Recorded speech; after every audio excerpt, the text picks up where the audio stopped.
Have you ever come across a word in the Bible and wanted to understand its deeper meaning? A word map is a powerful tool to break down a single word, explore its original language, and see how it's used throughout Scripture. Today, I'm going to walk you step by step through the deep Bible study method for word mapping, using the word image from Genesis 1:27 as an example. Step 1. Choose a word and write it down. In Genesis 1:27, it says, "So God created man in his own image." The word image is crucial to understanding our identity in God. So I write it at the top of my word map as the focus of my study. Step number 2, find the original language. Here's the interlinear breakdown in BibleHub, one of my absolute favorite free tools. I look in BibleHub and find the original Hebrew or Greek word. Here, image is translated from the Hebrew word Salem, which means a likeness, representation, or idol. Knowing the original word helps us see what the author intended and how the first readers understood it. Step number 3 is defining the word. Now I use BibleHub's lexicon section, which has everything you need in one place. It's amazing. It shows a detailed definition, it shows cultural context, it shows how it's used throughout the Bible. Here, tselem means a likeness or representation, but it's also connected to the Greek word icon. We've heard of that, right? Icon.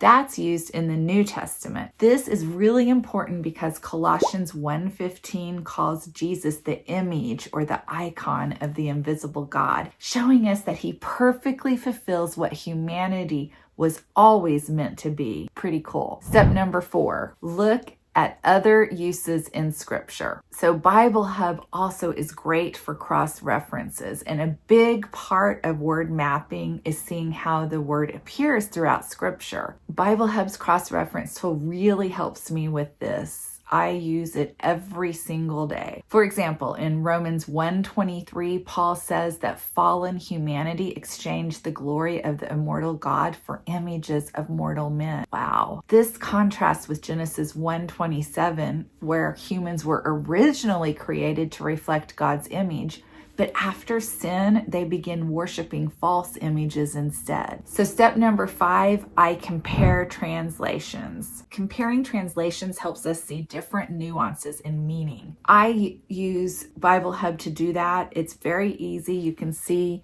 that I am just scrolling through the different translations. There are lots of them. So for example, in the CEV, Genesis 1:27 says, "to be like himself." These subtle shifts in wording give us a fuller picture of what the text is saying. Step number 6, summarize the meaning. Now, I write a short summary of everything I've learned. This takes reflection. I just don't do it immediately. I go back, I reread the verses, I pray about it, and I really reflect on the meaning of the word and what I found as I read through its various uses, the definitions, etc. And with Genesis 1:27, oh man, it was powerful. This is what I learned. God created humanity to reflect his attributes, justice, love, and mercy, but people distorted this image and turned to false representations.